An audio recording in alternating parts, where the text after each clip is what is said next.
Network.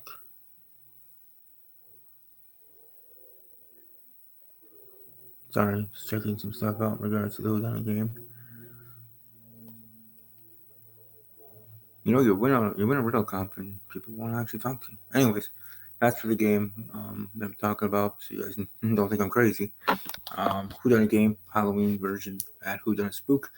Welcome about that. Ring the bell, know when the things go down. The next order of business will be Sunday, 7 p.m. Central on that Twitter handle.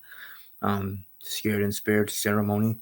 Will be tweeted up there. Also, I want to promote, very early that I'll be hosting my own game. That will be a Whodunit game in 2020 called 2020 Whodunit in honor of the year 2020 and the 2020 presidential election as well, in a sense.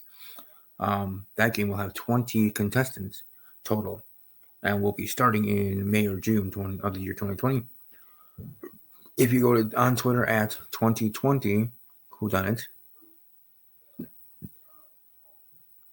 you'll see the application to be part of production if you want to be running the game with me. Or if you want to wait to be part of the game, you're welcome to wait until March of next year, of 2020, and applications then will go out, and they'll be due on April 25th, which is my birthday. So hey, might as well make it some cool and personal that way. And then also easy for me to remember when the applications are due for people. But yeah, for me and Bo are running the game now. I did hire someone already. His application just blew me away. But I am still going to be looking for people until the end of this year, 2019. And if not, I don't, I'm not just going to hire, but if not, it'll just be a 2-man team, and we'll get it done. So it'll be a video or a lot of like a as TV production style as much as it can be, entertainment aspect of it, but as much as it can be for a Twitter game. And yeah. Anyways, I'm just trying to think of that, but hopefully all goes well. Hope you all have a great time. For those that do want to play and might want to play, it shall be interesting. When we get closer and closer to then, I'll share more what the game's going to be about and stuff like that before sending out the application for play. Or I might just put it in the application like this is going to be a TV production style game as much as it can be, or explain it there in the application as much as in the tweet to get people to apply if they want to. But it will be 20 people that'll be casted, and if 20 people apply, then all 20 will get in. Of course, if there's 26, if there's 100, then makes it a lot tougher on us, me and Bo. Decision making, we'll have some meetings about that at that time. During the application process, during the hiring process, or the casting process, March to April, probably be like March 1st, March 2nd to April 25th. But either way, go from there. But that's just about the game. But here, let's talk about this show. This is Us. This is my review of This Is Us.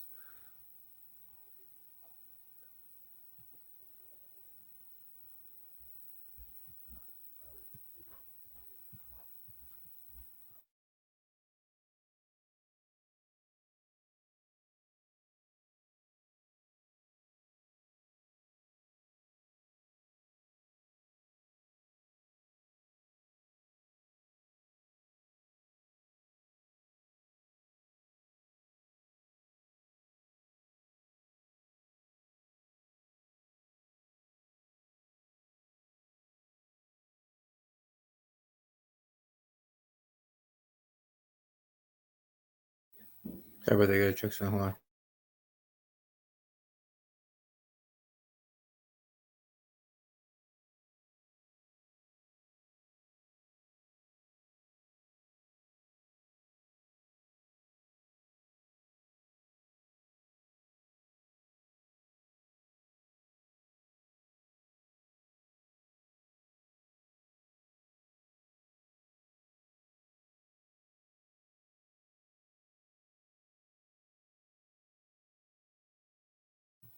Sorry about that. Anyway, let's get back to this review of the show here. This Is Us.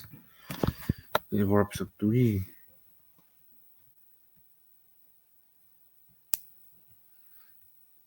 Here we go. Kevin and his maybe potential wife. Yeah, she's finally coming face to face, and this week's This Is Us. And yeah. But what's the opposite of a meeting? Because that's how their first interaction unfolds. In fact, Cassie even labels the whole interaction as creepy. So that doesn't tell you to order save dates, save the date cards, and save the dates now. I don't know what will. But then again, in other Pearson news, Toby's slim down secret is out, and DJ now knows about Malik's daughter. Hold on, let me just check something before I continue on. All right, sorry. Making sure I back off mute. Anyways, here we go, and let's share your thoughts on that. What's Nikki up to? In a montage, we watch Nikki in his daily life after Kevin, Randall, Rebecca, and Kate left him last time. He drinks in his trailer. He starts therapy at the Veterans Center. He hangs a photo of baby Jack sent by Kevin on his refrigerator. He starts to talk more with his doctor. He puts away the booze and he cleans up his place, so things are looking better. Then, as always done, one day the doctor he started to trust tells him she's being transferred to Arizona. She assures him he'll get a new therapist, but in his anger, Nikki barely hears her. He goes home and drinks, and returns to the center and throws a chair through a window, aka the incident we saw in the season premiere. With Cassie in the group session disrupted by the shattering glass, he's soon loaded into the back of a cop car, but he's not too far gone to toss off a West Side Story reference. You watch your head off, Berserk. Or to tell Kevin I didn't need you to come when he shows up at the trailer with his houseplant. Through Kevin's intervention, Nikki is allowed to stay at the center. Though he's on probation and his new therapist warns Kevin that none of us can help someone who doesn't want to be helped, while Nikki is seeing the doctor, Kevin strikes up a conversation with a kid who's also sitting in the waiting room. They wind up playing video games together and junk food from the vending machine. And that's the scene that Cassie walks in on when her own session is done. The vet is immediately wary about why a grown man would be so into hanging out with a kid. And though she recognizes Kevin from TV, she insults him greatly when she thinks he was a cast member on Who's the Boss instead of the Mammy. And when Nikki joins them in the waiting room, she recognizes him too. You're the guy who threw a chair at me, she says, moments before he storms out and heads straight to the bar across the street. Kevin angrily follows his uncle, announces that he needs an Alcoholics Anonymous meeting, and that Nikki is coming with him, whether he likes it or not. And that's how they find themselves sitting in an AA circle that also happens to include Cassie. Kevin tells the group that when he's tempted to drink, something that has happened frequently since his arrival in Pennsylvania, he repeats words that reminds him of his nephew, who is his main reason for not wanting to lose his sobriety. The monologue starts earnestly, but then devolves into Kevin with his head up his tush and ends when Cassie and Nikki can't take it anymore and dissolve into a fit of giggles that Kevin eventually joins. In Philadelphia, Randall and Juan are basically best buds and co-workers who go running together and celebrate Randall being called unhinged in the local paper. It's a play on the fact that he's literally taken his office door off its hinges and pledged to be available to his constituents, if I can say that, constituents whenever they need to talk. Jawan keeps asking Randall for a few minutes to talk about his proposal, but Randall keeps getting busy with other things, like spending all dang day listening to citizens' complaints or rebuffing some serious attitude dished out by his assistant, who's been around the council for years. But when the assistant offers up one too many eye rolls and annoyed sighs, Randall finally confronts her about her attitude. She tells him he needs to focus more on putting up with his fellow council members and less on listening to the populace, and that she doesn't disapprove of Joanne, who is naive and not fit for the role of chief of staff. What's more, she has the maintenance guy put Randall's door back on its hinges. For a minute, it seems like Randall agrees with her, but then he thanks her for her service and fires her. When he meets up with Joanne at the end of the episode, the younger man notes how they are naive and they aren't career politicians, and that's the whole point. They're not using city council as a stepping stone to a bigger gig. This is the gig, Joanne notes, and Randall agrees.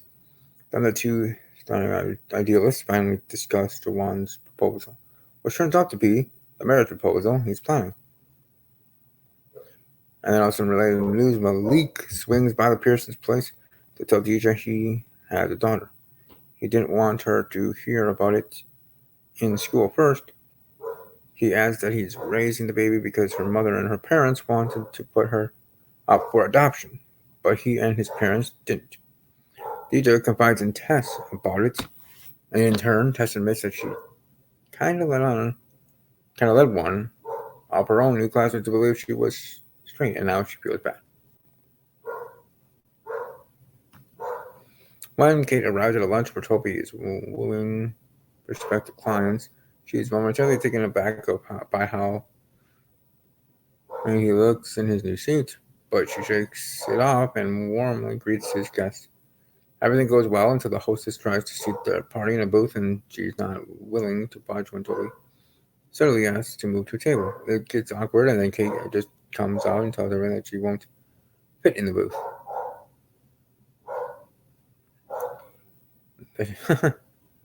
The hostess quickly moves them all to a different area of the restaurant, but the damage is still done. At home, Toby is happy with how everything went, but Kate is focused on something else. She orders him to take off his shirt, not in a such-time way, but he admits he's secretly been doing CrossFit and didn't tell her because he didn't want her to feel bad about the way she's gained since Jack was born. He references his act and how he doesn't want to add to Jack's burden by being a dad who could die one day from weight complications.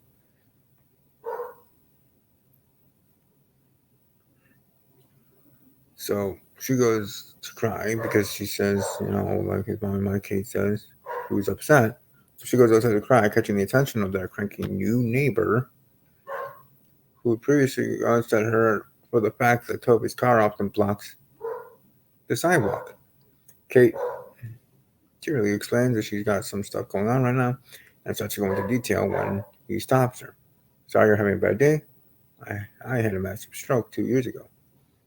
He deadpans, adding that he had to relearn basically every bodily movement and he's unemployed.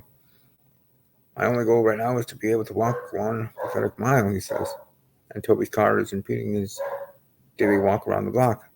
After he vows to key the car, if it's in this fast shot tomorrow, he turns the limbs back to his house. This is me storming away. He snaps, don't blink, you'll miss it. Kate calms down and later tells Toby that she's happy he's getting healthier, but they can't have any more secrets. He agrees. And the next morning, with the car well out of the way, the baby Jack set up for a walk at the same time as the neighbor, and they all end up strolling together.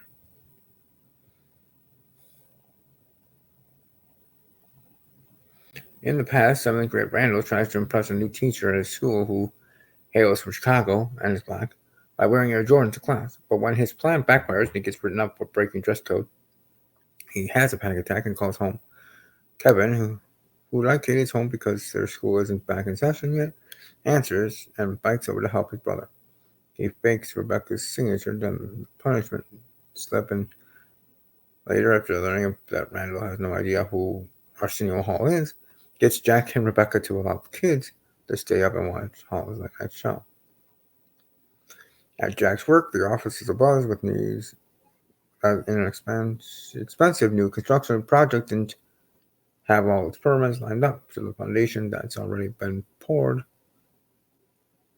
will have to be ripped up, costing the firm a lot of money. Miguel gleefully remarks that whoever signed off on this project will probably get fired, and then he notices this space Yeah, Papa Pearson is the one responsible for the costly error. He goes straight to their boss to confess and promptly is fired. When Miguel finds out, he marches back into the boss's office and proclaims that if Jack is going, so is he, and as the top upper account manager, that will hurt the company. Big time. So the boss backs down, and Jack later calls his friend to thank him. If you ever need anything big or small, I hear that you went to anyone other than me, I'm going to kick your sorry ass. Jack tells him. Then they get as close as then they get as close with each other as two guys can do, and all is well there. But all in all, very interesting indeed.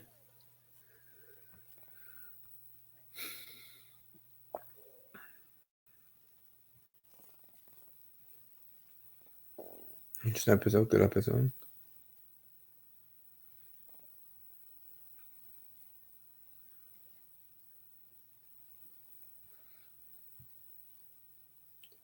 But yeah, well, sorry about that. Anyways, hope you guys enjoyed this review. Sorry about the stuff going on, but anyways, I'll be back with my next video here shortly with the ramble, another video as well before the end of the week.